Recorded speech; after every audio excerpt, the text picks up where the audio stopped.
은혜로운 찬양에 감사드립니다. 우리 오남선교회 육여전도회는 이제 지금서부터 기도를 열심히 하시고 내년까지 자기 나이가 똑같거나 나이가 밑에 있는 어린 사람들을 꼭 오남선교회 육여전도회 목표를 정해서 작정하시고 지금부터 기도해서 내년까지 전도할 수 있도록 그렇게 해주시기 바랍니다. 목표를 정하고 우리가 기도하다 보면 하나님이 어딘가 붙여줘요. 갑자기 친구가 어려운 일 생겼다. 전도할 기회잖아요. 친구가 좋은 일 생겼다. 전도할 수 있는 기회잖아요. 친구가 뭔가 고민이 생겼다. 전도할 수 있는 기회잖아요. 제가 보니까 우리 오남선교회 육여전도회가 배가 부흥을 해야 우리 영광교회의 모든 성도들의 노후가 평안해지고 천국 가는 길이 활짝 열립니다. 그래서 우리가 오남선교회 육여전도회가 부흥할 수 있도록, 그래서 우리 교회에 다음에 또 나오겠지만 허리가 강화되는 그런 놀라운 역사가 나타날 수 있도록 기도해 주시기 바랍니다. 오늘 오전에 이어서 왜 교회가 쇠퇴하는가, 이제 제가 오전에는 이제 미국 교회 얘기를 했습니다. 오늘은 이제 한국 교회 얘기를 하려고 하는데요. 자, 제가 극동방송 제주도에 있는 우리 서부시찰 순회 갔다가 극동방송을 갔는데 그 극동방송 입구에 다음과 같은 말이 쓰여져 있어서 제가 사진 하나 찍어 가지고 왔습니다. 자, 우리 같이 한번 읽어볼까요?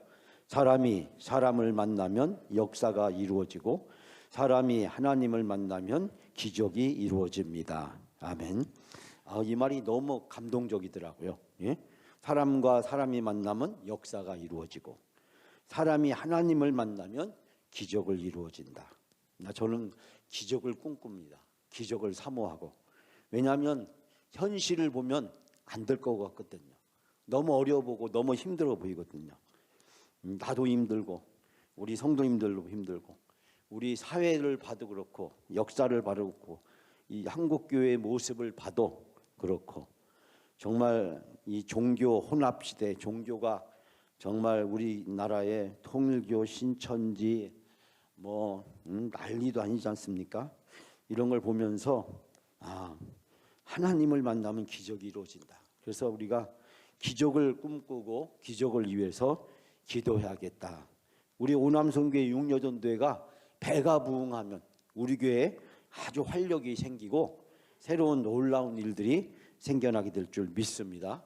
그 위에 있는 남녀선교회들은 다 저절로 이제 행복해지고 노후가 편해지고 천국 가는 길이 열리고 얼마나 좋습니까? 그래서 우리가 기적을 꿈꾸고 기적을 기도하자. 우리 생각을 가지고 판단하지 말자. 우리 경험을 가지고 판단하지 말고 우리 현실을 가지고 판단하지 말자. 제가 이제 10월 말까지 내년도를 준비하면서 한국 교회를 이제 분석을 하면서 그 분석이 잘 된 좋은 자료를 가지고 우리가 우리 자신들을 한번 살펴보고 우리가 가야 될 방향을 정해야 되지 않겠어요? 저는 그렇게 생각합니다. 열심히 해서 안 되면 어쩔 수 없는 거예요. 열심히 했는데도 안 됐다. 그럼 어쩔 수 없잖아요. 내 능력이 한계도 있고 상황이 안 될 수도 있고 시대가 그럴 수 있고 더 나가서 하나님의 섭리나 하나님의 계획이 어디 있는지 우리가 알 수가 없잖아요. 우리가 할 수 있는 거는 내가 할 수 있는 모든 방법을 다해서 최선을 다하는 거.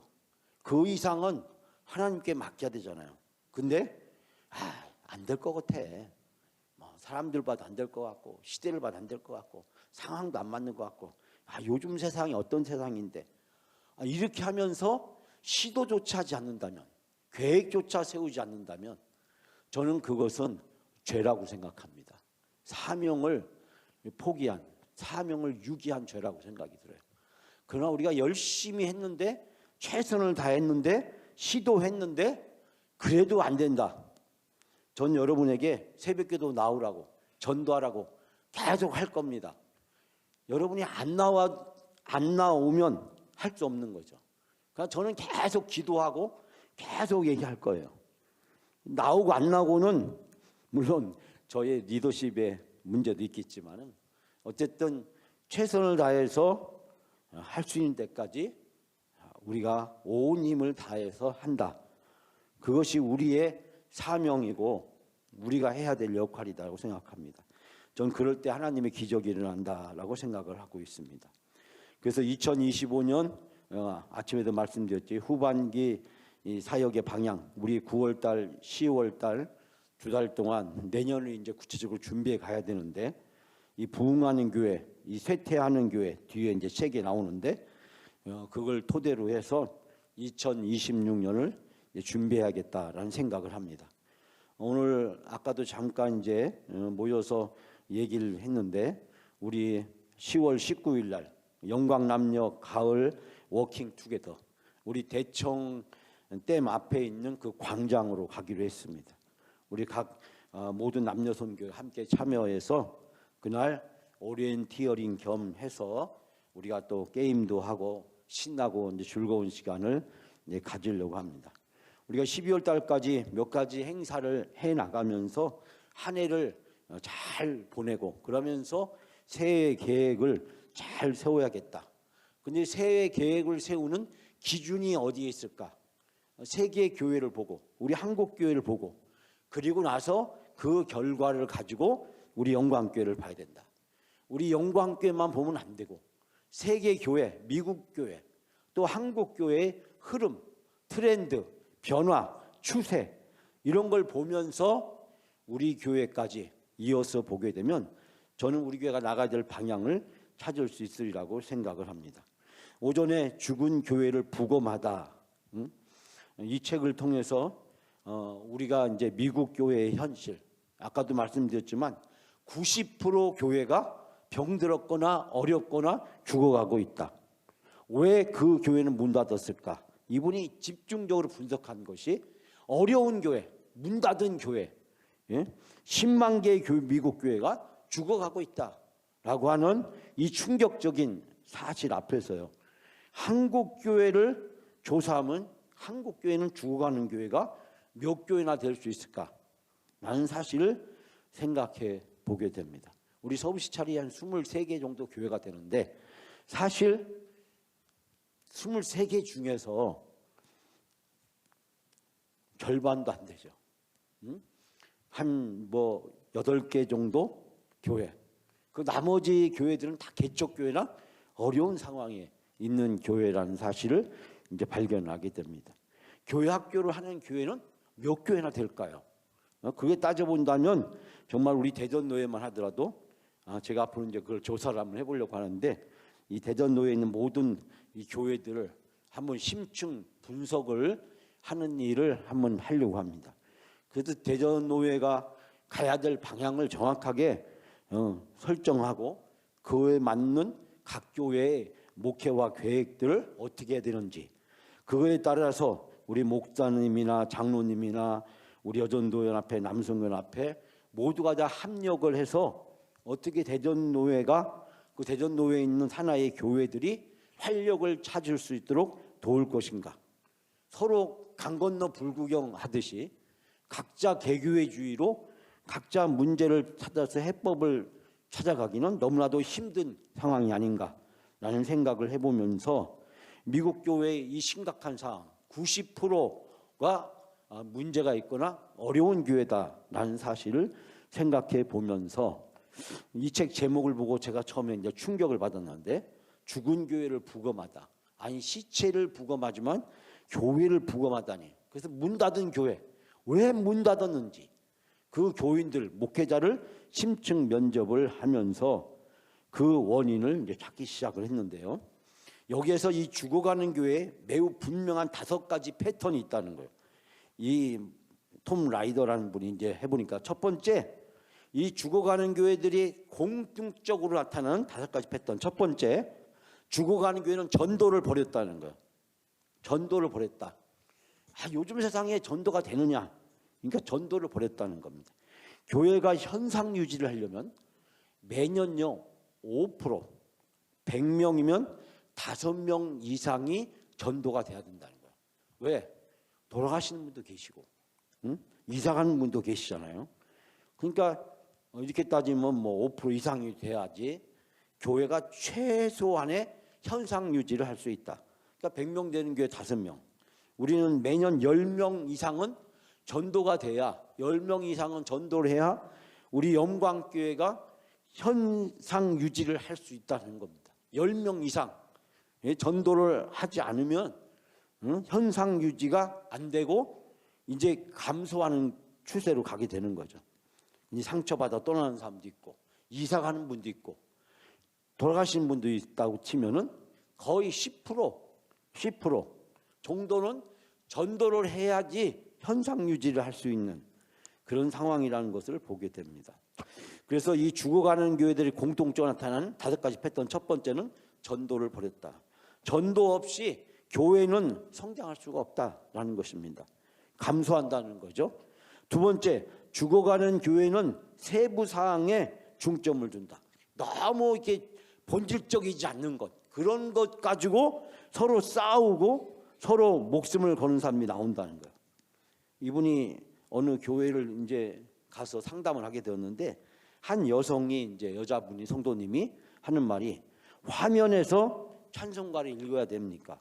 그러니까 이 찬송을 할 때 화면 가사를 굳이 띄워야 되느냐?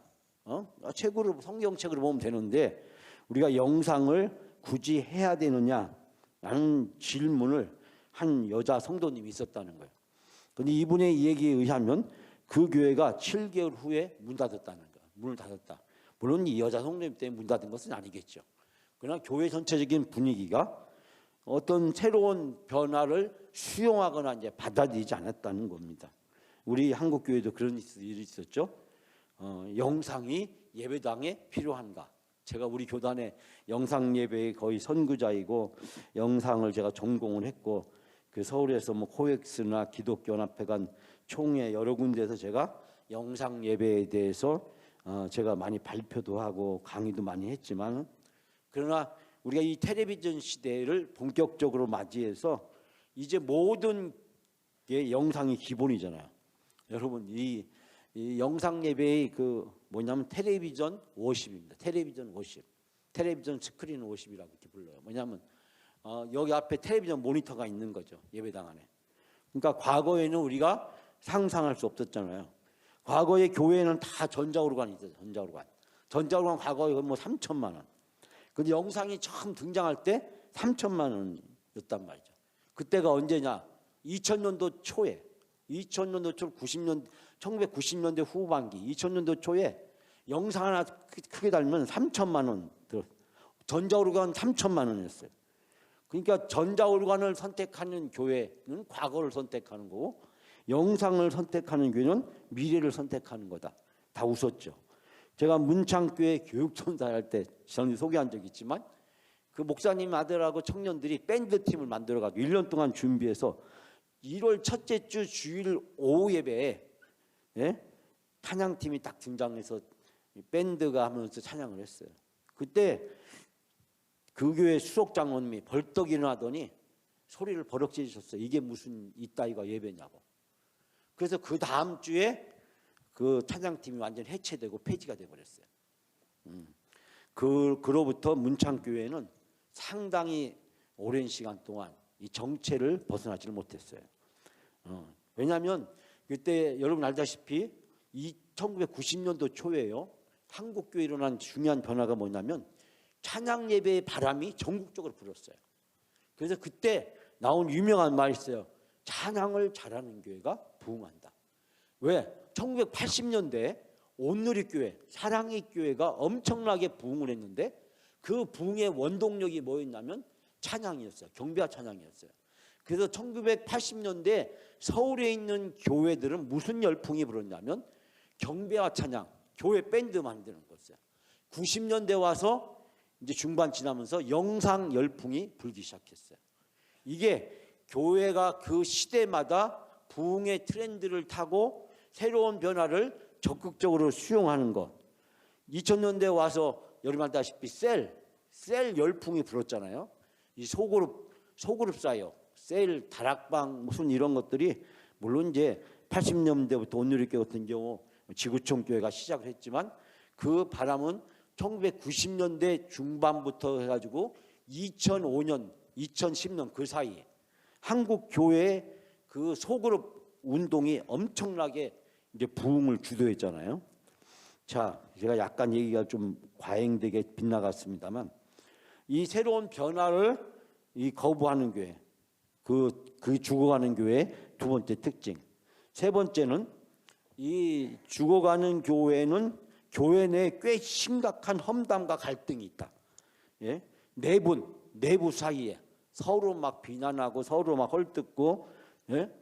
뭐 교인들 사이에 또 또 목회자와 교인들 사이에 서로 이게 다양하게 사방팔방으로 할 것 없이, 예? 이게 교회 안에 내분이 꽤 있더라는 거예요. 이분이 분석을 해보니까 험담과 갈등이 공동체를 파괴하고 동력을 잃게 만들잖아요. 말 듣기 싫으니까 이제 안 하려고 들잖아요. 아까 오전에도 말씀드렸지만은 목회자들은 교인들이 무슨 말을 막 여러분을 막 하죠. 그게 목회자의 귀에 들어오는 순간 목회자는 이것저것 다 하기 싫어지는 거야. 내가 왜 굳이 그런 말 들어가면서 해야 돼? 이렇게 되는 거죠. 목회자가 소극적이 되고, 예? 여러분한테 무슨 말 들을까 봐 아유 그것도 하지 마. 아 이것도 하지 마. 이것도 하지 말지 뭐. 그렇게 되면 갈수록 의기소침해지고 소극적이 되고 할 수 있는 게 없어지죠. 누구만 손해입니까? 교회가 손해고 교인이 손해죠. 물론 목회자도 손해겠죠. 그렇지만 가장 큰 손해는 교회고 교인들이죠. 여러분이 흔히 하는 말 있잖아요. 예? 목회자는 이제 얼마 뒤에 교회를 그만두고 떠날 사람이라고. 근데 여러분은 떠날 사람이 아니잖아요. 그러니까 우리 교회에 무엇이 유익이 될 것인가? 예? 긴 시간을 두고, 예? 그런 점에 있어서 교회 내에 험담과 갈등 이게 자꾸 확대되고 재생산이 되면 결국 교인은 교인들끼리, 목회자는 교인은 목회자로 서로 눈치 보고 결국은 아무것도 못하는 것이 된다. 네 번째는 죽어가는 교회는 팬데믹으로 약화된 긴급성을 이해하지 못한다. 이전부터 이 교회가 이제 침체되기 시작했는데 어떤 그런 것이 서서히 결국 이 쇠퇴해가고 빠져가는데 그거를 인정하거나 받아들이지 않고 시대 탓을 돌리고 상황 탓 돌리고 아 요즘 뭐 다 그런데 뭐 다른 교회 다 그런데 뭐 요즘 뭐 종교 쇠퇴 시대인데, 예? 한국 사회가 축소 지향적인 사회, 축소 사회인데 축소 사회, 종교 쇠퇴 우리가 이런 몇 가지 것들을 내세워서 결국 이것도 저것도 하지 않는 소극적인 것으로 전락해버린다. 네 번째, 죽어간 교회는 목회자를 만병통치로 본다. 만병통치. 목회자만 바뀌면 다 해결돼 라고 생각하죠. 아니면 다른 목사님이 오면 모든 문제를 다 해결할 수 있어 라고 생각하는 거죠. 그래서 목회자를 잦은 교체를 하게 된다. 이 미국 같은 경우도 3년에서 6년 사이에 많은 목회자들이 바뀌게 된다는 거예요. 그 바뀌게 될 때마다 교회가 갈등을 겪고 아픔을 겪으면서 교회가 이제 침체에 빠지는 원인이 된다. 그래서 이 라이더라는 분은 이야기하기를 이 죽어가는 교회는 이 분명한 5가지 패턴이 반드시 있다라는 것을 보면서 이 패턴을 깨고 극복해야 교회가 회복이 되고 도약할 수 있다라는 얘기를 하고 있습니다. 자, 이제 제가 본격적으로 하려고 하는 이야기는 바로 여기입니다. 지용군 목회 데이터 연구소 부흥하는 교회, 쇠퇴하는 교회. 여러분이 유튜브 가서 쳐보면 이 강의나 이런 자료들이 많이 있어요. 이분이 직접 강의한 내용도 있고, 예? 제가 대전에 한번 이분 불러서 세미나를 한번 하고 싶은 마음이 굴뚝 같은데요. 예. 부흥하는 교회, 쇠퇴하는 교회 특징을 이분이 했는데 이건 이분이 소설을 쓴 것도 아니고 이분이 신학을 쓴 것도 아니에요. 교회들 설문조사를 해서 저도 이 카톡으로 회원가입 되어 있는데 저한테 설문조사가 계속 와요. 다양한 교회의 문제들에 대해서 설문조사를. 이분은 원래 이제 여론조사나 이런 데이터를 분석하는 전문가였다가 나중에 교회에서 이런 일을 하시게 됐는데 그래서 이 부흥하는 교회, 쇠퇴하는 교회 책을 썼는데 그 데이터의 결과들을 가지고 썼는데 지금 한국 교회는 어디로 가고 있는가? 부흥은 가능한가? 부흥을 이끄는 핵심은 무엇인가? 부흥하고 있는 교회는 무엇이 다른가? 전국 부흥하는 교회와 쇠퇴하는 교회, 담임 목사와 교인을 대상으로 설문조사를 하고 담임 목사와 개별 심청 인터뷰를 통해서 부흥하는 교회의 공통적인 14가지 특징. 이제 다음 주부터 4주간에 걸쳐서 각 당주 중요한 특징 한 가지씩 해서 각각 우리가 이제 다시 공부를 말씀을 같이 나눌 생각인데요. 쇠퇴하는 교회 8가지 징후. 아까 오전에 제가 말씀드렸죠. 8가지 징후. 부흥한 교회와 쇠퇴하는 교회의 키워드. 이런 것들을 데이터를 통해서 객관적이고 정확하게 이제 분석을 해서 대안을 제시하려고 노력했다. 그래서 이 책이 나오자마자 한국교회에 큰 충격을 주면서 이 부흥한 교회, 쇠퇴하는 교회가 관심의 대상이 되고 있고 이분을 불러서 세미나를 하고 있는 사례들이 전국적으로 많이 생겨나고 있습니다. 이분이 이 책에서 하고자 하는 이제 중요한 내용은 뭐냐면 교회는 살아날 수 있고 여전히 교회는 부흥이 가능하다. 이 얘기를 하는 겁니다. 뭘 통해서? 대한민국에 있는 많은 교회들을 설문조사나 각종 심층 인터뷰를 통해서 분석한 결과를 가지고 지금 한국교회에 필요한 것은 코로나 이전으로 되돌아가는 회복이 아니라 새로운 전환을 맞이한다.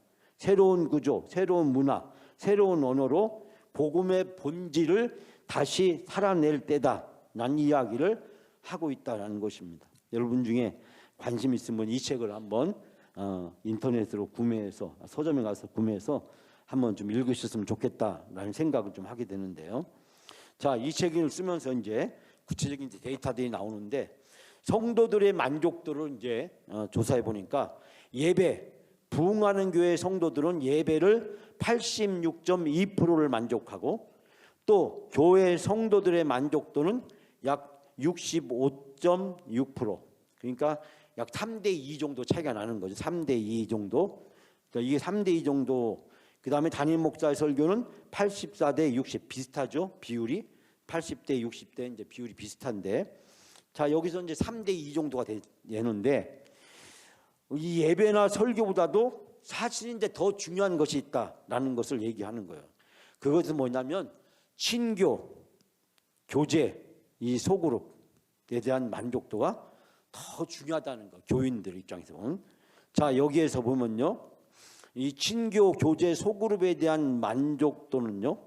72대 38이었다. 거의 두 배 차이 나잖아요. 예? 친교나 교제나 소그룹에 만족하는 부흥한 교회는 72%를 만족하고 쇠퇴하는 교회는 38.8%밖에 안 된다. 교육이나 성경 공부는 거의 70%에 육박하고 쇠퇴하는 교회는 37%, 다음 세대 교육은 부흥하는 교회는 60%, 그리고 쇠퇴하는 교회는 32%, 전도나 선교는 부흥하는 교회는 68%, 쇠퇴하는 교회는 37% 만족한다는 거예요. 그러니까 만족도가 부흥하는 교회하고 이 쇠퇴하는 교회, 친교, 교제, 소그룹, 교육, 성경 공부, 다음 세대, 전도, 선교에 있어서 거의 2배 차이 나는 거예요. 2배. 아까 예배와 설교는 3대2 정도밖에 차이가 나지 않았는데 여기서는 거의 2배, 배 이상 이제 차이가 나고 있다라는 것입니다. 그래서 이분이 조사한 결과에 의하면 이런 요소들이 더 중요하다라는 얘기를 하고 있습니다. 결국 승패를 갈리는 것은 뭐냐면 쇠퇴하는 교회의 성도들은 예배나 설교 자체보다도 소그룹 우리가 이제 가정교회나 다른 교회 셀이나 목장, 다락방 그런 걸 얘기하는 거죠. 구역 같은 이 소그룹 또 성경 공부, 다음 세대, 전도 등에서 만족을 느끼지 못하는 경우가 아주 컸다라고 하는 것을 발견하게 됩니다. 우리가 예배가 전부가 아니다라는 걸 깨닫게 되는 거예요. 우리는 뭐든지 예배나 설교에 마치 전부가 있는 것처럼 생각하지만 교인들이 실질적으로 느끼는 교회의 만족도는요. 소그룹, 성경 공부, 다음 세대, 전도 등에서 더 큰 영향을 끼치고 있다. 배 이상이요. 여기에서 우리가 이제 어느 곳에 역점을 둬야 되는지라는 것을 이제 여기서 이제 발견하게 돼요. 그 쇠퇴하는 교회의 8가지 이제 특징을 이제 분석을 하고 있는데요. 자, 첫 번째가 뭐냐면 책임전가예요. 그러니까 여기서 이분이 주장하는 게 아니에요. 이건 설문조사와 심층 면접을 통해서 찾아낸 결과입니다. 첫 번째가 뭐냐면 책임전가. 남 탓하는 교회, 남 탓하는 교회. 목회자와 성도 간의 성도끼리 서로 남 탓하지 않는, 남을 탓하는 좋지 않은 교회 이미지, 세속화된 세상, 성도 탓, 목사 탓, 서로 탓을 하는 거죠. 사실 이제 교회에서 목회자나 사실 항존직 성도들이 굉장히 중요한데 서로 모든 원인을 책임을 전가하는 거죠. 목사 때문에, 교인 때문에, 뭐 서로 항존직 사이에서 서로 간에 교인들끼리 서로 남 탓하는 이 책임 전가를 첫 번째로 꼽고 있어요. 두 번째는 뭐냐면 교회 내 갈등입니다. 교회 내 갈등. 이 봉합되지 않는 갈등과 대립으로 목회자와 성도 간에, 또 성도 안에서 어떤 그룹과 진영 사이에 분열과 대립이 이제 계속되는 거죠. 그래서 누가 있으면 누구는 안 나타나고, 누가 하면 또 누구는 또 안 하고, 이런 것들 갈라지는 것. 그래서 서로 그 안에서 또 나름대로 또 세를 결집해가지고 서로 또 경쟁하고 서로 다투고, 이런 것들, 이 갈등이라고 하는 것.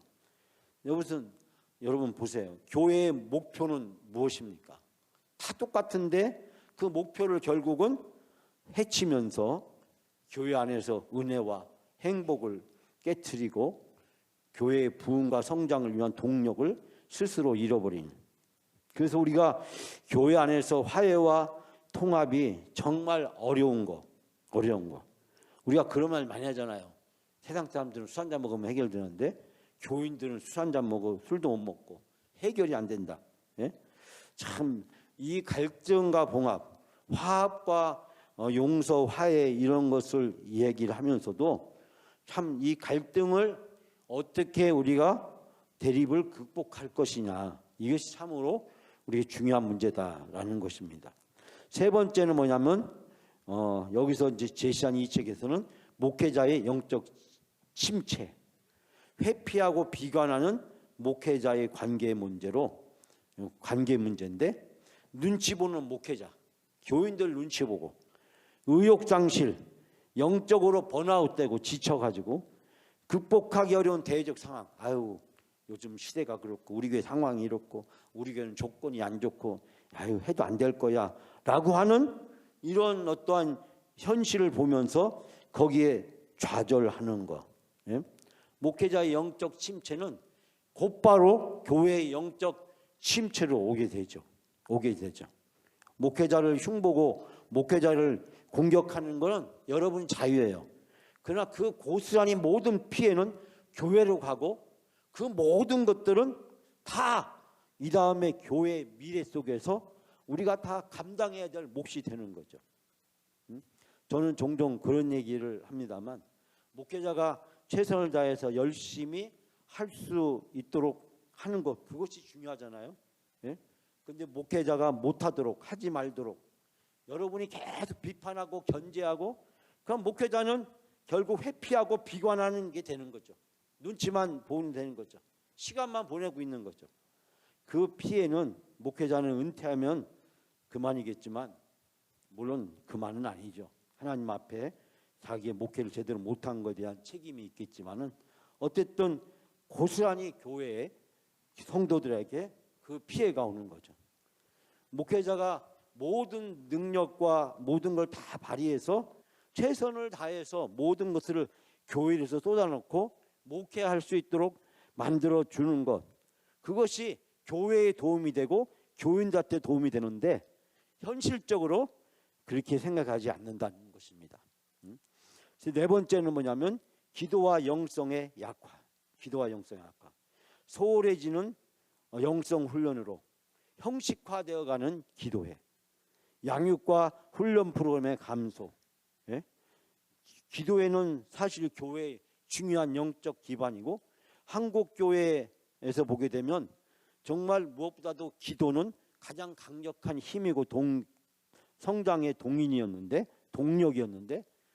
이런 어떤 기도와 이 말씀을 위한 영성의 약화와 이 쇠퇴. 한국교회가 지금 성경 공부가 다 사라졌잖아요. 많은 교회들이 성경 공부가 다 사라졌잖아요. 더 이상 성경 공부를 하려고 하지도 않고 관심도 기울이지 않고 있잖아요.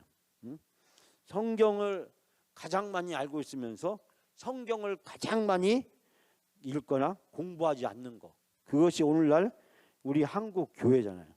한국 교회의 기도와 말씀에 대한 영성의 약화가 한국 교회의 쇠퇴의 가장 중요한 원인이 되고 있다. 제가 신학교에서 보게 되면 너무 안타까운 거는 4년 배우고 7년을 배우고 일반 대학 나오고 3년을 공부했는데 성경에 대해서 설명해 보라면 제대로 설명하지 못하고 버부적거린단 말이에요.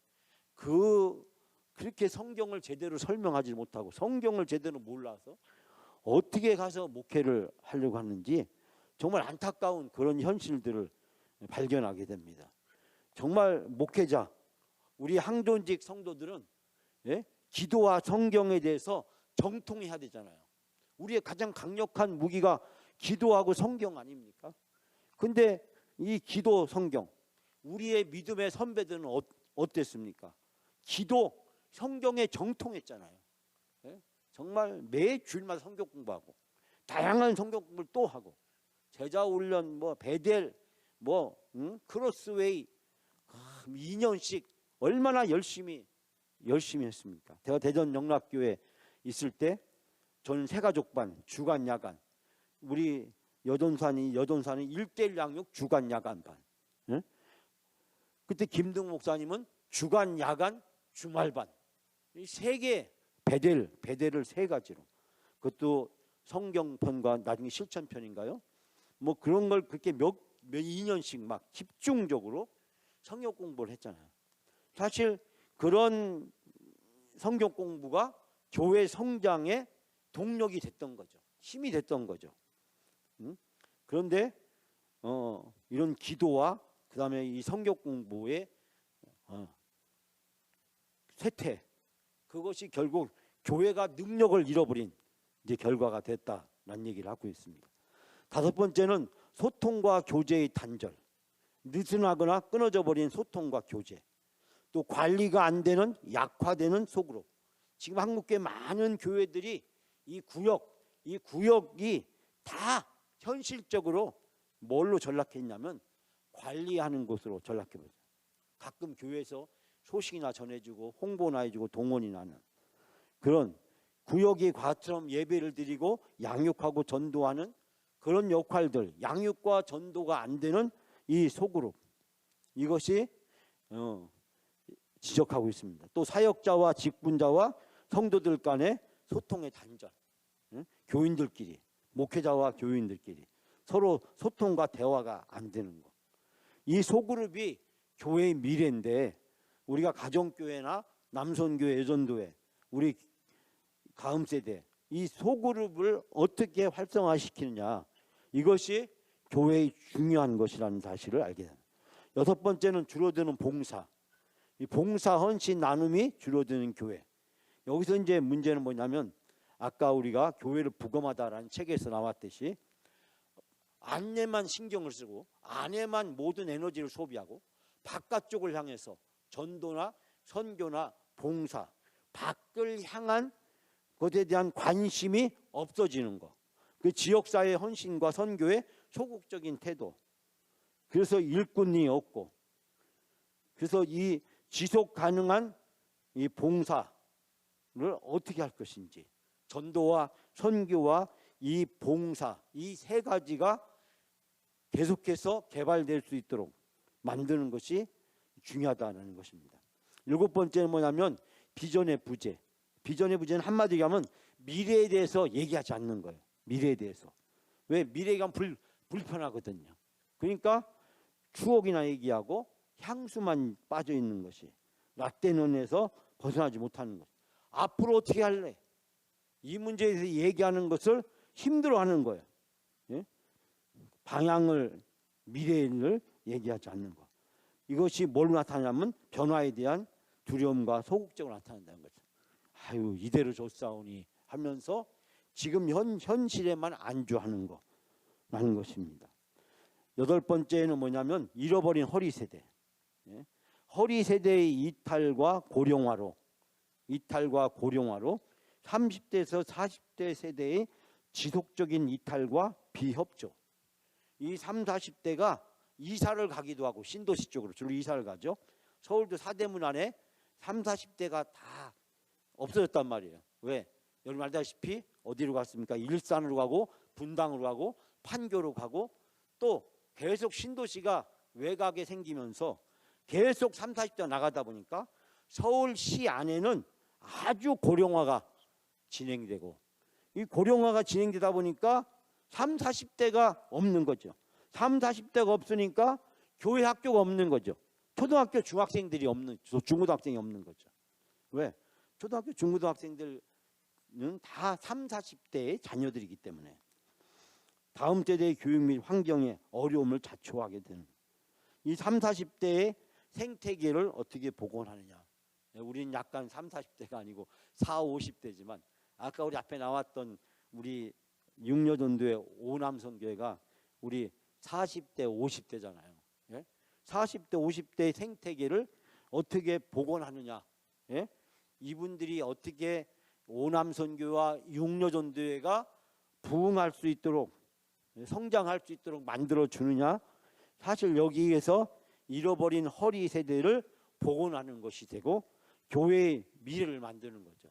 왜냐하면 이 30, 40대의 자녀들이 초등학교, 중고등학생이기 때문에 제가 이제 여러분이 드릴 말씀은 우리가 어린이가 한 명 있어도 교회 학교를 한다. 현실적으로 따지면 교회 학교 학생들도 몇 명 안 되는데 그냥 그만두고 말지. 거기에 에너지와 힘을 낭비하는 게 필요 없어 보이잖아요. 그런데 문제는 어디에 있냐면요. 우리 비전랜드, 미션랜드, 드림랜드, 비전랜드. 우리 어린이와 청소년부. 그 부모들이 누굽니까? 30대 후반, 40대들이잖아요. 만약에 교회 학교를 문 닫게 되면은 이 부모 세대들이 결국 어떻게 돼요? 교회 학교 하는 교회로 자녀들을 보내게 되고 결국 그 부모들도 따라가게 되는 거죠. 그나마 있는 30대, 40대도 잃어버리게 된다는 거예요. 허위 세대를 완전히 잃어버리게 된다라고 하는 것입니다. 그렇기 때문에 우리가 한 명이 있어도 교회 학교를 해야 되는 이유가 바로 여기에서 우리가 발견하게 됩니다. 이 쇠퇴하는 교회의 8가지 이 원인을 바로 이 책에서는 한국교회 설문조사를 통해서 분석해서 제시를 하고 있습니다. 결국 이 8가지를 어떻게 극복하고 회복하느냐가 우리에게 주어져 있는 중요한 과제입니다.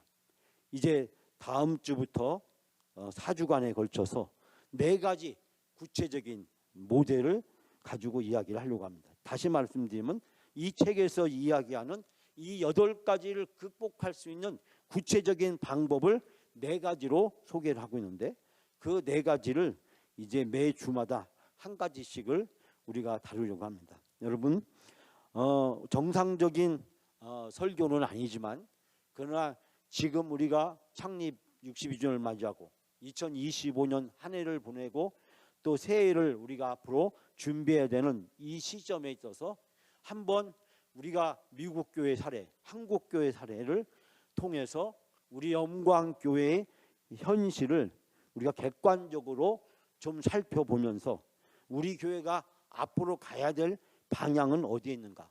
이 8가지 쇠퇴하는 교회의 이 요인들을 어떻게 극복하고 부흥하는 교회의 4가지 구체적인 방향을 어떻게 설정하고 앞으로 교회의 모든 분야에 반영을 해 나가느냐.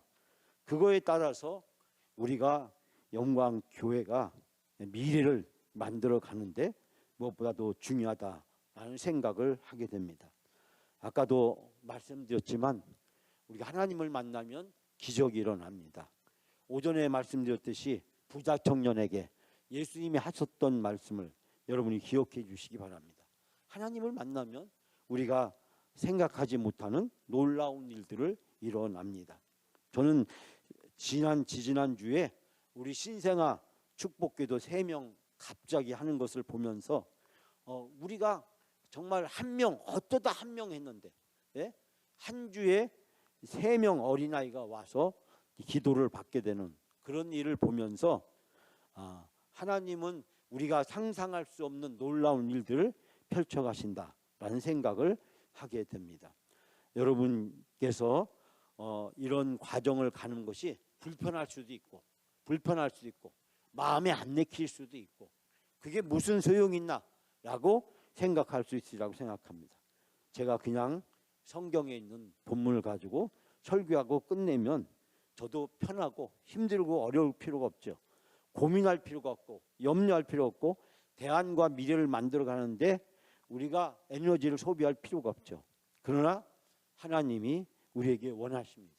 우리가 지금 어디에 있는지를 객관적으로 보면서 세계교회와 한국교회와 우리 영광교회 나가야 될 방향은 어디에 있는지, 2026년도에 우리가 어떤 방향으로 앞으로 나가야 되는지 함께 고민하고 기도할 수 있는 시간이 됐으면 좋겠다. 여러분, 이대로 계속 갈 수는 없잖아요. 토요일날 전도하는데 한두 명 나와가지고는 그 토요 전도도에 해야 되는지 말아야 되는지 그거 고민하게 되잖아요. 새벽기도 각 기관과 부서 이렇게 특송하고 해야 되는데 안내해야 되는데 주보에 나왔는데 안 하잖아요.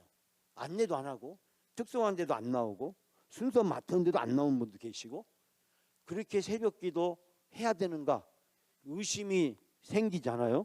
예? 우리가 영광교회가 앞으로 어떤 방향을 향해서 갈 것인지, 예?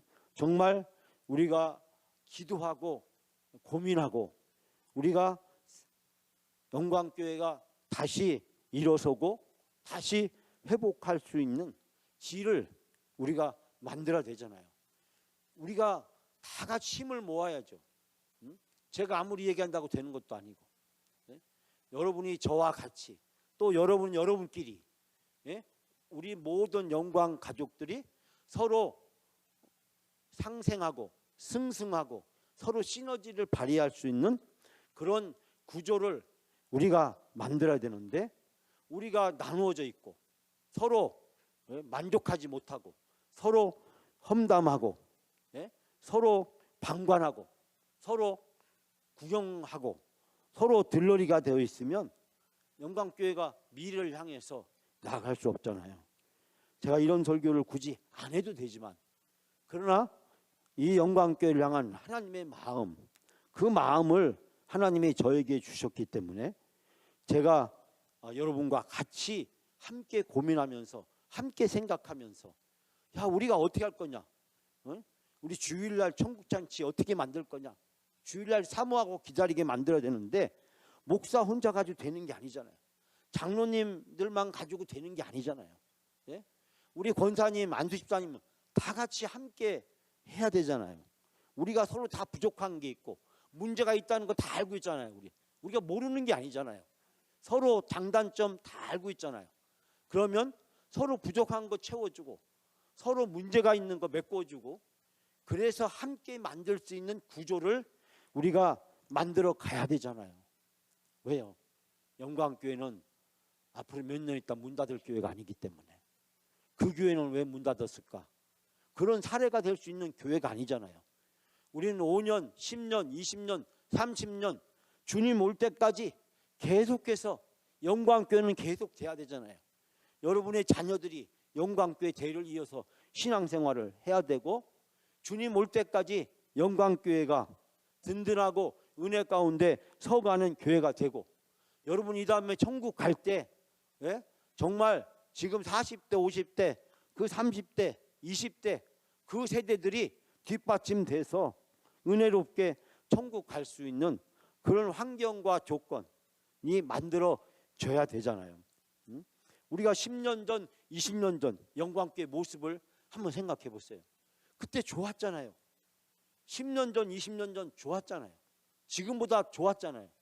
근데 계속해서 지금 그렇지 않은 상황이 가고 있고, 그것이 물론 우리 교회뿐만 아니라 우리 한국 교회도 미국 교회도 다 그런 많은 전철을 받고 있지만, 그럼에도 불구하고 우리가 교회의 재도약과 회복을 위해서 우리의 마음과 뜻을 모아야 되잖아요.